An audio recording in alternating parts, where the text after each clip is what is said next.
Hello, YouTube family. Welcome back to Sandy Lesson Sydney. So, first of all, happy Mother's Day to all the women and all the mothers. Mothers డేకి మేము ఒక special అనుకుంటున్నాం. ఒక చిన్న treat ఇద్దాము మా నుంచి అని అనుకుంటున్నాం. సో, అందుకని ఇక్కడున్న మా అన్నయ్య, మా బావ, మా వదిన, నేను, మా తమ్ముడు ఇట్లా మేమంతా ఒక గ్రూప్ క్రియేట్ చేసుకొని ఇట్లా మొత్తం ఒక 5-6 మెంబర్స్ వరకు ఉన్నాము. సో, మేమంతా ఒక గ్రూప్ క్రియేట్ చేసుకొని ఆ గ్రూప్‌లో లాస్ట్ 1 వీక్ నుంచి మేము డిస్కస్ చేస్తున్నాం. ఎట్లా వాళ్ళని సర్ప్రైజ్ చేద్దాము ఏంటి అనేది. So, moral of the story ఏంటి అంటే, ఇవాళ వాళ్ళకి ఏ పని లేకుండా, కిచెన్‌లో వాళ్ళకి ఎంట్రీ లేకుండా ఓన్లీ మేమే వాళ్ళకి ఇవాళ సండే కాబట్టి మేమే లంచ్‌కి ప్రిపేర్ చేసి వాళ్ళకి చిన్న ట్రీట్ ఇద్దాము. ఇవాళ ఒక్కరోజు వాళ్ళని ఎటువంటి పని చేయనీయకుండా మేమే చేద్దాము అనేది చిన్న అనుకున్నాము. ప్లాన్ యేసుకున్నాం సర్ప్రైజ్ లాగా. చూద్దాం ఏమవుతుందో ఏంటో. కాకపోతే నాకు సమీర్‌కి షిఫ్ట్ ఉంది. నాకు ఇప్పుడు 2కి షిఫ్ట్ ఆల్మోస్ట్ 11 అయింది. నేను వంకాయ కూర చేయాలి. సో, నా డిష్ వచ్చేసి గుత్తొంకాయ. నేను గుత్తొంకాయ కూర చేద్దాము అనుకుంటున్నాను. Just plain without any masala. So, ఎందుకంటే ఇక్కడ స్పైసీగా ఎవరు తినరు. మా పెద్దమ్మ కూడా లెస్ స్పైసీయే. సో, మసాలా ఐటెమ్స్ కూడా మా పెద్దమ్మ అవాయిడ్ చేస్తుంది చాలా వరకు. అది కాకుండా ఇప్పుడు చాలామంది వస్తున్నారు. మా అన్నయ్య వాళ్ళ ఇంట్లోనో, మా బావ వాళ్ళ ఇంట్లోనో గెట్ టుగెదర్ ఇప్పుడు వాళ్ళదంతా. సో, వాళ్ళ వరకు వాళ్ళ కోసమని నేను without any masala item I mean garlic or something ఇవేమి వేయకుండా అండ్ జస్ట్ 1 ఆర్ 2 మిర్చి ఒక 2 మిర్చీస్ వేసి దాన్ని కొంచెం little bit of salt and కారం అంతే. ఈ రెండే. ఇట్లా వేసి కొంచెం మా పెద్దమ్మకి నా నుంచి చిన్న గిఫ్ట్ సర్ప్రైజ్ లాగా ఇద్దాము అనేది అంతే. So, let's start.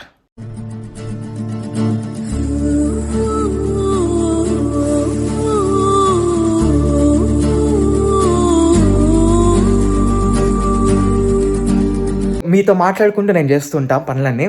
ఎందుకంటే నాకు ఈజీ అవుతుంది అండ్ ఎర్లీగా తొందరగా అయిపోతుంది. సో, మా బావ వాళ్ళేమో వాళ్ళొక కర్రీ చేద్దాము అని, నేను గుత్తొంకాయ కూర అనుకొని నిన్న తెప్పించుకున్నాను మా బావతో. సో, ఇవాళ నేను గుత్తొంకాయ కూర, మా బావ కాకరకాయ పులుసు సంథింగ్ అండ్ రసం పెడుతున్నారు. అండ్ మా అన్నయ్య ఏమో వాళ్ళని డైవర్ట్ చేస్తున్నాడు. ఎందుకంటే ఇక్కడ ఉంటే వాళ్ళకి తెలిసిపోతుంది ఓకే వీళ్ళు ఏదో చేస్తున్నారు అని. సో, వాళ్ళని డైవర్ట్ చేపిస్తేనే కదా మనం ఈ పనులన్నీ ఈజీ అవుతాయి. అండ్ మీకు ఒక ఇంపార్టెంట్ 2 పర్సన్స్ని నేను చెప్పాను, చూపించాను, అంటే వాళ్ళ గురించి చెప్పుకున్నాను. బట్ ఇప్పుడు మీకు చూపించాల్సిన సమయం వచ్చింది.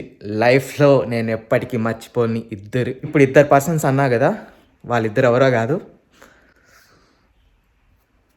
తాతయ్య, మా నాన్న. సో, వీళ్ళిద్దరే నా స్ట్రెంగ్త్. వాళ్ళ బ్లెస్సింగ్స్ ఎప్పుడు ఉండాలి కూడా. నేనైతే ఒకటే నమ్ముతాను. నాకు చిన్నప్పుడు మా నాన్న చనిపోయినప్పుడు అందరూ చెప్తుంటారు పెద్దవాళ్ళు. ఇప్పుడు అయ్యగారు వాళ్ళు వస్తారు, వాళ్ళు కానీ ఇట్లా అందరు చెప్పారు. మా తాతయ్య కూడా మా నాన్న చనిపోయినప్పుడు ఒక మాట అన్నారు, అరే ఒకటి గుర్తుపెట్టుకో మనోజ్, దేవుడిది, మా నాన్నమ్మ కూడా అంటుంటుంది. సో, దేవుడి దీవెనలు ఎట్లయితే ఉంటాయో మన మీద, మన ఎవరైనా చనిపోయిన వాళ్ళ ఆశీస్సులు, వాళ్ళ దీవెనలు అంతకంటే పవర్ఫుల్గా ఉంటాయంట. సో, ఇప్పుడు మనం దేవుడి దగ్గరికి వెళ్ళి మనకి బాధ వచ్చినా, కష్టం వచ్చినా, సుఖం వచ్చినా మనం చెప్పుకుంటాం. సో, ఏదైనా బాధ వచ్చినా, కష్టం వచ్చినా దేవుడు కష్టాలు ఆయనకి ఎట్లయితే చెప్పుకుంటామో, నీకున్న బాధలు, కష్టాలు కూడా వాళ్ళకి చెప్పుకో అని మా నాన్నమ్మ కానీ, మా తాతయ్య కానీ ఇట్లా మాకు అయ్యగారులు వీళ్ళంతా వచ్చినప్పుడు చెప్పేవాళ్ళు. సో, నాకు అట్లా హ్యాబిచ్యువేటెడ్ అయ్యేది. సో, నాకు ఏ చిన్న కష్టం వచ్చినా, ఏ బాధ వచ్చినా, నేను ఏది చిన్న లోన్లీగా ఫీల్ అయినా, నేను చేసే మొదటి పని వాళ్ళిద్దరికి చెప్పుకోవటం. డెఫినెట్గా అవుతుంది. అది నేను చాలాసార్లు నమ్మాను. డెఫినెట్గా అవుతుంది. మీరు తక్కువ అంచనా వేయకూడదు. మనం దేవుడికి ఎట్లయితే మనం దండం పెట్టుకుంటామో వీళ్ళిద్దరికి కూడా నేనైతే ఏం చేస్తానంటే ఎర్లీ మార్నింగ్ స్నానం చేసి హనుమాన్ చాలీసా చేసుకొని, దేవుడి దగ్గర చాలీసా చేసుకొని, తులసి చెట్లో నీళ్ళు పోసుకొని, సూర్య నమస్కారాలు చేసుకొని, నేను నెక్స్ట్ చేసే పని వాళ్ళిద్దరికి దండం పెట్టడం. దేవుడికి వెళ్ళేటప్పుడైనా దండం పెడతానో లేదో తెలియదు కానీ, నేను బయటికి వెళ్ళేటప్పుడు మాత్రం వాళ్ళిద్దరికి దండం పెట్టి అయినా వెళ్తాను. అది. సో, మీరు గూడా మీ తాతయ్య వాళ్ళు గానీ ఎవరైనా ఉన్నా సరే మీరు దండం పెట్టుకోండి. స్ట్రెంత్ ఉంటుంది చాలా. నాకు చాలా ఎక్స్‌పీరియన్స్‌తో చెప్తున్నాను. నేను నమ్మాను గాబట్టి, నాకు జరిగినాయి గాబట్టి మీకు చెప్తున్నాను. సో, మీరు గూడా ఆ పని జేయండి. So, coming to the point, నేనిప్పుడు వంకాయ చేస్తున్నా గాబట్టి, వంకాయలు ముందు ఒక వాటర్‌లో సాల్ట్ ఏసుకొని పెట్టుకుంటా. తరిగిన వంకాయలు అందులో ఏస్తాను. ఎందుకంటే పాడవకుండా అండ్ సంథింగ్ ఏదో అంటారు కలర్ చేంజ్ అవ్వదని. అది నాకు తెలీదు. బట్ వాళ్ళు మా నానమ్మ వాళ్ళందరూ చెప్తుంటారు కాబట్టి నేను అలా చేద్దాము అని. వాటర్ తీసుకున్నా. దీని నిండా వాటర్ ఉన్నాయి. అండ్ సాల్ట్ కూడా ఉంది. కొంచెం సాల్ట్ కూడా ఏస్తున్నా. చాలు కదా, కొంచెం వేసాను. మీకు ఇంకోటి చెప్తున్నాను, ముందే చెప్తున్నాను. వీడియో కొంచెం అంటే ఇక్కడికి ఇట్లా కట్టేంది, లేకపోతే నేను ఫుల్గా కనిపించట్లేదు అని అనుకోకండి. ఎందుకంటే తీసే వాళ్ళు ఎవరు లేరు. మా తమ్ముడేమో షిఫ్ట్కి వెళ్ళాడు. నా దగ్గర అది స్టాండ్ ఉంది కానీ అది ఇరిగిపోయింది. మనకి టైంకి అన్నీ అట్లా కలిసి వస్తుంటే ఇప్పుడు కూడా నాకు అంతే కలిసి వచ్చింది. కాబట్టి ఇప్పుడు స్టాండ్ లేదు. నేను ఏది కనిపిస్తే అది దానికి కింద పడకుండా అడ్డు పెడుతున్నాను. సో ప్లీజ్ అర్థం చేసుకోండి. వంకాయ గుత్తి వంకాయ. అండ్ ఇంకోటి, నేను ఈ టీషర్ట్ ఏంటి వీడు ఇట్లున్నాడు అనుకోకండి. నేను షిఫ్ట్ టైం అయింది, స్నానం చేశాను కానీ మళ్ళీ నేను వేరే బట్టలు వేసుకుంటే షిఫ్ట్ వర్క్ది బాగోదు. సో అందుకని నైట్ది టీషర్ట్ వేసుకొని ప్రశాంతంగా వంట చేస్తున్నాను. సో వీడేంటి ఇట్లున్నాడు మీరు అనుకోకండి. మరి తప్పదు కాబట్టి నేను మళ్ళీ వంట చేయాలి, నేను మళ్ళీ రెడీ అవ్వాలి, నేను వెళ్ళాలి. నాకు ఇంకొక గంట టైం ఉంది. ఈ గంటలో ఇవన్నీ అవ్వాలి కాబట్టి ప్లీజ్. ఫస్ట్ నేను ఇవి వాష్ చేసుకుంటా, గుత్తి వంకాయలు. ఇవన్నీ వాష్ చేసుకొని తరుక్కొని ఈ ఉప్పు నీళ్ళలో వేస్తాను. వంకాయలన్నీ వాష్ చేసి తెచ్చుకున్నాను. ఇప్పుడు ఇవన్నీ తరిగేసి నేను జస్ట్ సింపుల్గా చేస్తున్నాను. నేను ఇందాక జస్ట్ సింపుల్గా ఒక 2 మిర్చీస్ వేసి నార్మల్గా ఉప్పు కారం అంతే. ఇంకా నేను ఎక్కువ స్పెషల్గా ఏం చేయట్లేదు. బట్ మనం ఏ చేసినా కొంచెం స్పెషల్గా ఉండాలి కాబట్టి నేను చేస్తే ఏదైనా స్పెషలే. మా పెద్దమ్మ వాళ్ళు ఎవరు స్పైసీగా తినరు. నేను స్పైసీగా చేసినా అది వేస్టే, ఎందుకంటే కూర వేస్ట్ అవుతుంది, ఎవరు తినరు. సో అందరు తినేటప్పుడు మనం వాళ్ళకి తగ్గేటట్టుగానే చేస్తేనే బెస్ట్ అని నా ఫీలింగ్. వంకాయలు అయితే అన్నీ తరిగాను, మీకు ఒకసారి చూపిస్తాను. ఇవి వంకాయలన్నీ ఇట్లా తరిగాను. సో గుత్తి వంకాయలే, కాకపోతే ఇట్లా తరిగేసాను ఇంకా. ఎందుకంటే ఎట్లాగ మసాలా కాదు, కూర్మలాగా చేయట్లేదు, జస్ట్ ప్లెయిన్ కూరనే. సో అందుకని ఇట్లా తరిగేసాను. ఇప్పుడు ఏంటంటే మ్యాటరు, గిన్నెలు ఎత్తుక్కోవాలి అంటే ఇప్పుడు పెద్ద యుద్ధమే. చెప్పడం మర్చిపోయాను, ఇండియా పాకిస్తాను అది వార్ కాదు అసలు. ఇంకా అసలైన వార్ స్టార్ట్ అవ్వలేదు. బట్ నిన్న సీజ్ ఫైర్ ఏదో పెట్టారు అని, సీజ్ ఫైర్ 2 కంట్రీస్ అగ్రీ అయ్యి బేస్డ్ ఆన్ సీజ్ ఫైర్కి ఒప్పుకున్నారు. ఇంకా ఎటువంటి వార్ కానీ ఎటువంటిది ఫైరింగ్ ఇట్లాంటివి ఉండవని. బట్ నిన్న అన్ఎక్స్పెక్టెడ్గా మళ్ళీ డ్రోన్స్ వచ్చినాయి పాకిస్తాన్ నుంచి అని కూడా న్యూస్ వచ్చింది. నెక్స్ట్ ఏ స్టెప్ తీసుకుంటారు అనేది చూడాలి. బట్ ఎందుకైనా మంచిది, జాగ్రత్తగా ఉండండి అందరూ. అండ్ బీ సేఫ్, అందరు బీ సేఫ్గా ఉండండి. అండ్ ఆర్మీ కూడా చాలా స్ట్రాంగ్ ఉంది కాబట్టి మనం భయపడాల్సిన అవసరం లేదు. జస్ట్ మన జాగ్రత్తల్లో ఉంటే అదే చాలు. అండ్ చెప్పినట్టు బ్లాక్అవుట్ అన్నప్పుడు మీరు సైరన్ ఏదైనా వస్తే మాత్రం ఎమ్మటే చెప్పిన ఇన్స్ట్రక్షన్స్ మాత్రం ఫాలో అవ్వండి. ఇప్పుడు మనం కూర చేసేద్దాం, టాపిక్ మొత్తం మళ్ళీ డైవర్ట్ అయిపోతుంది. నాకు స్టాండ్ లేదు, ఎక్కడ పడితే అక్కడ పెడుతున్నాను. అది టీ కింద పట్టించుకోకండి. ఇందులో చేసేస్తే బెస్ట్ అయినది నా ఫీలింగు. ఎందుకంటే కొంచెమే కూర కాబట్టి టక్ అయిపోతుంది, మనం ఎక్కువ లేట్ చేయకూడదు. ఫస్ట్ ఆఫ్ ఆల్ నేను పోప్ చేసి ముక్కలని వేసి చేశాక మీకు అప్పుడు చూపిస్తాను. ఎందుకంటే నేను ఒకేసారి 2 అంటే కొంచెం ఇబ్బందిగా ఉంది. ఇక్కడ నాకు వేరే పెద్ద స్టాండ్ కూడా ఏం లేదు, చూస్తున్నా నాకు వేరేది ఏం దొరకట్లే. జస్ట్ చిన్న బాక్స్ ఉంటే ఆ బాక్స్కి పెట్టాను. సో నేను ముందు ఇట్లా చెప్పుకుంటూ చేస్తా, మీకు ఐడియా వస్తుంది నేను అసలు ఏం చేస్తున్నాను ఏంటి అనేది. ముందు ఆయిల్ తీసుకుంటున్నా, 3 టేబుల్ స్పూన్ 4 కొంచెం అట్లా కూరకు సరిపడేట్టుగా నేను ఆయిల్ తీసుకున్నా. కొలత నాకు కూడా తెలీదు, బట్ నాకు చూస్తే తెలుస్తుంది. మా నాన్నమ్మ అంచాల ఇట్లా ఏంటంటే మా నాన్నమ్మ ఏంటంటే టెక్నిక్, ఇప్పుడు కిలో కూరకి ఫర్ ఎగ్జాంపుల్ చెప్తున్నా, మరి ఇదే అనుకోకండి. ఫర్ ఎగ్జాంపుల్ కిలో కూరకి ఒక 3 స్పూన్స్ ఆయిల్ అనే కొంతమందికి ఇట్లా కొలుతూ ఉంటుంది. మా నాన్నమ్మ అట్లా కాదు, ముందు ఆయిల్ వేసుకుంటుంది, కూర ముక్కలు చూస్తుంది, ఓకే ఆ ముక్కలకి ఆయిల్ సరిపోతుందా లేదా, మళ్ళీ మగ్గుతుంది, మగ్గినప్పుడు వాటర్ వస్తాయి, ఇట్లా ఇవన్నీ మా నాన్నమ్మ ఆలోచిస్తుంది. సో నాకు అదే అలవాటైంది. సో ఎండుమిర్చి స్పైసీ ఎక్కువ వేయకూడదు కాబట్టి నేను జస్ట్ ఏదో శాస్త్రానికి మమ అనిపించడానికి ఇట్లా 2-3 ఇట్లా వేస్తున్నాను. మళ్ళీ ఎక్కువ స్పైసీ అయితే తినరు. మా పెద్దమ్మ లైట్గా స్పైసీ తింటుంది. మా వదిన వాళ్ళ పేరెంట్స్ వాళ్ళు అస్సలు స్పైసీ తినరు. వాళ్ళు మనం ఇప్పుడు జస్ట్ ఇది ఇట్లాంటివి ఒక 2 ఎక్స్ట్రా వేస్తే వాళ్ళకి అదే స్పైసీ. మిర్చి తరుగు కూడా మర్చిపోయా, మిర్చి కట్ చేసి మళ్ళీ వస్తా. నేనైతే మిర్చి కట్ చేశాను, ఒక జస్ట్ 2 పీసెస్ చిన్నవి, 2 అంటే చిన్నవి ఒక 2 మిరపకాయలు తీసుకున్నాను అంతే. ఇది కొంచెం హీట్ అయ్యాక పోపు చేసి ముక్కలేసి చూపిస్తా. వంకాయ కాబట్టి నాకు తెలిసి జస్ట్ ఒక 1/2 అవర్లో అయిపోతుంది. మగ్గితే ముక్క ఉడికితే ముక్క తొందరగానే బాయిల్ అయిపోతుంది. సో ప్రాబ్లం లేదు, నాకు టైం ఉంది కూడా, ఇంకొక 1.5 అవర్ ఈజీగా టైం ఉంది. మీరు కూడా ఇట్లానే ఏదైనా సర్ప్రైజ్ ఇవ్వండి. చూడండి, నేను ఇండియాలో ఉన్నప్పుడు నాకు ఇట్లాంటివి ఎక్కువ అంటే తెలిసేది కాదు. నేను చేశా, మా నాన్నమ్మకి నేను ఒంట్లో బాగాలేనప్పుడు కూర్చోబెట్టి చేశాను, మా తమ్ముడు చేసేవాడు. ఇట్లా హెల్ప్ చేయటం వేరు, వాళ్ళని సర్ప్రైజ్ చేయటం వేరు. నాకు ఇక్కడికి వచ్చాక అది అయింది. ఇప్పుడు మనకి దూరం ఉంటేనే కొన్ని విలువలు తెలుస్తాయి, కొంతమంది విలువలు. అట్లనే నేను ఇక్కడికి వచ్చి 1 year పైన అయింది. ఇట్లాంటివి వాళ్ళని చిన్న విషయాలు వాళ్ళకి ఎక్కువ హ్యాపీనెస్ ఇస్తాయి. మీరు కూడా చూడండి, మీకు కుదిరితే మాత్రం మీరు కూడా ఇట్లా మీకు తోచింది, నేనేదో ఇట్లా వంట చేయమన్నాను కానీ అట్లా కాదు, లేదు వాళ్ళకి నచ్చిన స్వీట్ ఏదైనా ఉంటే మీరు కొని తేవటము, ఇట్లా చిన్నవి ఏమన్నా చిన్న స్మాల్ మూమెంట్సే వాళ్ళకి చాలా హ్యాపీనెస్ ఇస్తుంది. నేను ఏదో చెప్పాను, ఏదో చెప్తున్నాడు సోదే అనుకోకండి.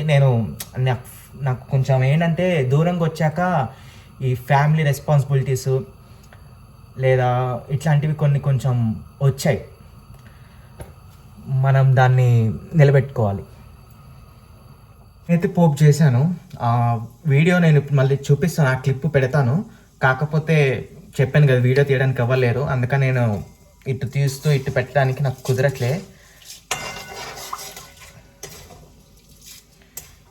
కష్టం పగోడు కూడా రాకూడదు. ముక్కలను వేసేసి మూత పెడితే అది ఉడికిపోతుంది.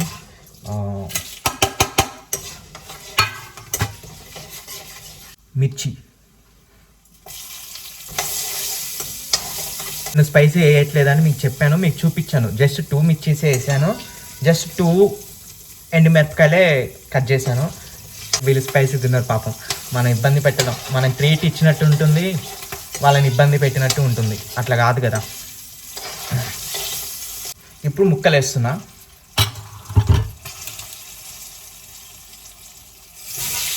ముక్కలు అయితే పోపు చేసి ముక్కలు వేసేసా, మీకు చూపిస్తాను చూడండి. పోపు చేశాను, ముక్కలు వేసేసాను. ఒక 2 minutes ఆగి మూత పెట్టేసి ఇది అంటే కదులుతుంది, అందుకే నేను తిప్పట్లేదు. సో మూత పెట్టేసి ఒక 10 నిమిషాలు అట్లా ఉంచేస్తే మగ్గుతుంది. ముక్కలు అయితే వేసాను, ఇప్పుడు మూత పెట్టి ఒక 5-10 నిమిషాలు అట్లా ఉంచుతా, మగ్గుతుంది. కొంచెం ముక్క ఉడికాక ఉప్పు వేసి ఇప్పుడు కొంచెం పసుపు ఉప్పు వేస్తే కొంచెం నీరు వస్తుంది. దాన్ని కొంచెం మగ్గిచ్చి ఉడికాక లాస్ట్లో కొంచెం ఒక 1/2 స్పూన్ కారం వేస్తా, అంతే, డన్. మేము కూడా లంచే తీసుకెళ్తాం. రైస్ ఉంది. నిన్న రాత్రి మా పెద్దమ్మని మా అన్నయ్య వాళ్ళ ఇంటికి పంపించాము. ఎందుకంటే ఇక్కడ ఉంటే నేను వంట చేయలేను, మళ్ళీ నాకు పైగా షిఫ్ట్ ఉంది. సో నేను మళ్ళీ అక్కడ నుంచి ఇక్కడికి రావాలంటే నాకు టైం పడుతుంది. ఇవన్నీ ఆలోచించి నేను ఇక్కడే ఉంటాను అని చెప్పాను, ఉన్నాను. రాత్రి నేను మిల్ మేకర్ కర్రీ చేశాను. నైట్ 10 అయింది, నేను ఇంటికి వచ్చేసరికి 10. కూర అంటే కర్రీ మొత్తం చేసుకునేసరికి 11 అయింది, 11 PM. ఎందుకంటే పెద్దమ్మ ఉంటే పాపం పెద్దమ్మే చేసేది, పెద్దమ్మని అక్కడికి పంపించాము. మాకేమో ఆకలి, సరే ఏదో ఒకటి చేసుకుందాము అంటే సమీర్కి మిల్ మేకర్ అంటే చాలా ఇష్టం. అందుకని నేను సరే లేట్ అయినా సరే వాడికి ఇష్టం కాబట్టి అని నేను చేశాను. అంటే నాకు కూడా తినాలనిపించింది, ఏదో అట్లా చెప్తా కానీ లేదు వాడి కోసమే చేశాను. మిల్ మేకర్ కర్రీ చేసి తిని నైట్ కొంచెం ఎక్కువ రైస్ పెట్టుకున్నా. మా ఇద్దరికి అయితే 1 గ్లాస్ సరిపోతుంది రైస్, కాకపోతే 1.5 2 పెట్టాను. సో ఇంకా కొంచెం ఉంది అన్నము. ఆ అన్నము నిన్న రాత్రి కొంచెం మిగిలింది, ఆ కూర ఈ వంకాయ కూర పెట్టుకొని మేము వెళ్ళిపోతాం. నేను సమీర్కి బాక్స్ తీసుకెళ్ళిపోతాం. మా బావ వస్తున్నారు 12:30కి. సో మా బావకి వంకాయ కూర ఇచ్చేస్తే నా జాబ్ డన్. నేను మా పెద్దమ్మకి చిన్న గిఫ్ట్, ఏదో మా సర్ప్రైజ్, గిఫ్ట్ కాదు సారీ సర్ప్రైజ్, చిన్న సర్ప్రైజ్ నా నుంచి అంతే. ఇంకొకటి సమీర్ విషయం, వాళ్ళు లేడు కాబట్టి నేను వాడి గురించి చెప్తున్నాను, వాడు ఉంటే నేను అసలు చెప్పను. సో మా ఇద్దరు బాండ్ ఏంటి అనేది మీకు ఒక చిన్న ఎగ్జాంపుల్ చెప్తాను. చిన్నప్పటి నుంచి నేను వాడు కలిసి పెరిగాం. అఫ్కోర్స్ ఒకే చోటే ఉన్నాము, ఒకటే స్కూలు. 10థ్లోనే వాడు సపరేట్ నేను సపరేట్ స్కూల్స్ అయ్యాము. బట్ అప్పటి వరకు ఒకటే స్కూలు, ఇంటర్ ఒకటే hostel, same college same hostel, BTech same class same bench కూడా. అట్లా ఇద్దరం బ్రదర్స్ కంటే ఎక్కువగా ఫ్రెండ్స్ లాగా ఉన్నాము. కానీ వాడు నాకు రెస్పెక్ట్ అంతే ఇస్తాడు, అన్నయ్య అనే ఇస్తాడు. నేను వాడిని ఊరికే ఏమి చికాకు చేయను సమీర్ని. ఇద్దరం అంతే కలిసిమెలిసి మంచిగా ఉంటాము. ఇంతవరకు ఏ డిస్టర్బెన్సెస్ రాలేదు. ఇన్ కేసు ఎక్కడైనా బ్రదర్స్ అన్నాక ఏదో చిన్న చిన్న గొడవలు వస్తుంటాయి, నువ్వు అక్కడ ఎందుకు పెట్టావు, ఇది ఎందుకు తీసావు, ఇట్లాంటివి వస్తుంటాయి. కాబట్టి ఒకవేళ ఇన్ కేసు అవి అయినా వచ్చినా, ఇన్ కేస్ ఇప్పుడు నాకు వాడికి ఏదైనా డిస్టర్బెన్స్ వచ్చింది అంతే, ఒక హాఫ్ అన్ అవర్ ఏమో వాడు అట్లుంటాడు ఇట్లుంటా. దాని తర్వాత సమయం నేను ఇంకా షిఫ్ట్కి వెళ్తున్నా, సరే అన్నయ్య జాగ్రత్త అంటాడు. ఇంకా అక్కడి నుంచి మళ్ళీ స్ట్రాంగ్ అవుతుంది బాండ్ అనేది. ఇట్లా మా ఇద్దరి మధ్య. నిన్న రాత్రి ఏం జరిగింది అంటే, నిన్న మా పెద్దమ్మ లేదు నన్ను పికప్ చేసుకోవడానికి. సో నిన్న నాది క్లోజింగ్ 9:30 అయింది నా షిఫ్ట్ అంతా అయిపోయి స్టోర్ క్లోజ్ చేసేసరికి. వర్షం పడుతుంది, అంటే వర్షం ఇన్ ద సెన్స్ లైక్ జల్లు చినుకులు స్టార్ట్ అవుతున్నాయి అప్పుడప్పుడే. వాడు నాకు ఫోన్ చేశాడు, అన్నయ్య నేను వస్తాను వర్షం పడుతుంది అన్నాడు. వద్దు అన్న. ఎందుకు వద్దు అన్నానంటే, కార్ లేదు, వాడికి లైసెన్స్ లేదు. ఫస్ట్ వాడికి లైసెన్స్ లేదు, సెకండ్ కార్ లేదు, నన్ను పికప్ చేసుకోవడానికి ఎవరు లేరు. మళ్ళీ వాడు 2 కిలోమీటర్స్ నడవాలి. ఇక్కడ నుంచి స్టోర్కి వచ్చి గొడుగు ఇవ్వడానికి, అంటే గొడుగు కోసం నాకు వర్షం పడితే నేను తడుస్తానని ఇక్కడ నుంచి స్టోర్కి వచ్చి స్టోర్లో నన్ను పికప్ చేసుకొని వద్దాము అనేది వాడి ప్లాన్. అంటే గొడుగు ఉంటుంది, ఇద్దరం కలిసి ముచ్చట్లు పెట్టుకుంటూ రావచ్చు. ఇంకోటి ఏంటంటే, నేను వెళ్ళే రూట్లో పాములు ఎక్కువ ఉంటాయి. మొన్న 2 days బ్యాక్ కూడా ఒక అతనికి పాము కనిపించిందని చెప్పాడు. సో అన్ని రకాలుగా వాడికి భయం, ఒకటి పాములు ఉంటాయని, ఇంకోటి తడుస్తానని, ఇట్లా వాడికి ఉంది. నేను వద్దు అని చెప్పా. అరే వద్దురా, వస్తే మంచిగా ఉండదు, కొడతాని ఇష్టం అది ఇది అని చెప్తాను. వాడిని బెదిరించా. నాకు తెలుసు, నాకు ముందే అనిపించింది వాడు ఫోన్ చేయకముందనే వాడు వస్తాడేమో అనిపించింది అని నేను అనుకున్నా. సరే వాడు ఒకళ్ళు వచ్చేటట్టే వాడు కాల్ చేస్తాడు అనుకున్నా. అంతే ఒక 5 minutesకి వాడు కాల్ చేసి అన్నయ్య నేను ఇట్లా వద్దాం అనుకుంటున్నాను అంటే, వద్దు అని చెప్పాను. లేదు వస్తానని చెప్తే నేను వద్దు అని చెప్పి కాల్ కట్ చేశాను. కాల్ కట్ చేయగానే ఏమంటే ఒక 10-15 minutesకి వాడు వచ్చేసాడు. వచ్చి రాజా మాత్రం అనుకుంటే ఆ గొడుగుని ఇట్లా తిప్పుకుంటూ, చంద్రముఖి సినిమాలో రజనీకాంత్ చేస్తారు కదా, సో అట్లా చేసుకుంటూ వచ్చాడు. వచ్చి ఎందుకు వచ్చారా అంటే, లేదు వర్షం పడుతుంది, నువ్వు ఎట్లా వస్తావు అది అంటే, నా దగ్గర ఇది ఉంది కదా, ఇది జస్ట్ ఇట్లా వేసుకొని వస్తాను, ప్రాబ్లం లేదు అన్న. లేదు వద్దు అని వాడు 9:30 2 kilometers ఇక్కడ నుంచి స్టోర్కి వచ్చి నన్ను పికప్ చేసుకొని, అంటే పికప్ ఇన్ ద సెన్స్ గొడుగు ఇచ్చి ఇద్దరు మళ్ళీ ముచ్చట్లు పెట్టుకుంటూ ఇంటికి వచ్చేసరికి 10 అయింది. 2 kilometers నడిచాడు, అంటే వాడు వచ్చాడు, మళ్ళీ 2 kilometers నేను వాడు నడుచుకుంటూ వచ్చాము. అది బాండ్. చిన్నప్పుడు నాకు 6 years 4 years ఉన్నప్పుడు నేను వాడు కొట్టుకునేవాళ్ళం. దాని తర్వాత నాన్న చనిపోవటంతో నాకు కొంచెం ఎందుకో రెస్పాన్సిబిలిటీ, జ్ఞానోదయం లాంటిది ఏదో కలిగేది. దాని తర్వాత మా ఇద్దరి మధ్య అంత డిస్టర్బెన్సెస్ రాలేదు. మెల్లమెల్లగా మేమిద్దరం పెద్దవాళ్ళు అవుతుండి కొంచెం మెచ్యూరిటీ వస్తున్నట్టు. దాని తర్వాత ఒక డిస్టర్బెన్స్ కానీ ఏం రాలేదు. హోప్ఫుల్లీ రాకూడదు, ఇంతే ఉండాలి బాండ్. సో ఎందుకో వాడి గురించి చిన్న మూమెంట్ షేర్ చేసుకోవాలనిపించింది. వాళ్ళు లేడు కాబట్టి. అది బాండ్ అనేది ఇట్లా ఉండాలి. కాబట్టి ఇంతే మంచిగా ఉండండి. మీరు కూడా మీ బ్రదర్ అయినా మీ సిస్టర్ అయినా ఎవరైనా సరే వాళ్ళతో కూడా ఇంతే ఉండండి. కొట్టుకోవటం తిట్టుకోవటం ఇప్పుడు ఉంటే రేపు ఉంటే ఉండవు. దాని కొంచెమని మన బాండ్ని మన రిలేషన్ని చెడగొట్టుకోకూడదు, మెయింటైన్ చేద్దాం. అది వాడి తప్పున్నా నేనే సారీ చెప్తా, నా తప్పున్నా నేనే సారీ చెప్తా. ఎందుకంటే పెద్దోడు నేను ఈగోకి పోకూడదు. సో నేను ఎప్పుడు అట్లా అనుకోలేదు. సారీ చెప్పకపోయినా నేను కొన్ని విషయాల్లో నేనే అర్థం చేసుకొని పోనీలే ఆ చిన్నోడు అనుకొని నేను వదిలేస్తాను. అంతే ఉండండి మీరు కూడా. Be happy. ముక్క ఉడకడానికి వచ్చింది. ఇంకొక 5-10 మినిట్స్ అయితే కర్రీ అయిపోతుంది. ఐ మీన్ ముక్క ఉడుకుతుంది. కొంచెం ఉప్పు కారం వేసేస్తే కర్రీ ఫినిష్. కూర అయితే అయిపోయింది, ఉడికింది. అంత ముక్క కూడా నేను చూశాను, మంచిగానే ఉడికింది.